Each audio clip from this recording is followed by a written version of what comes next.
I don't know what the surface area of the Gulf is. When we talk about dispersants, I'll talk about some volume numbers.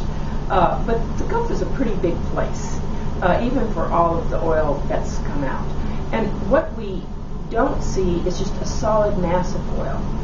We see more or less rivets of oil, and that's the emulsification loop, the mousse that's out there. Next to the wellhead, they can measure more oil.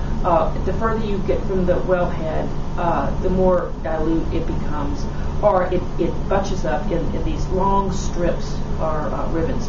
If you've seen any of the pictures, it's not a solid blend of oil. I took a flight a few weeks ago, and you would see a group of these ribbons, and then you wouldn't see anything in another group of the ribbons. The other thing that's happened is that there's a very thin sheen. Just the physical properties of oil is that it doesn't say bumped up; it spreads out over the surface of the water. So a lot of what we see is, a thin sheen that's just, very, very thin, a couple of monolayer of the oil. So when it's coming on shore, we're getting a combination of the sheen and of this mousse. The mousse is very goopy and very sticky, and that's causing some of the problems. If it further weathers, and weathering is a process where once it leaves that wellhead, it starts breaking down, where it's only the very highest molecular weight compounds, these long-chain diaphatic hydrocarbons, and they form literally tar balls.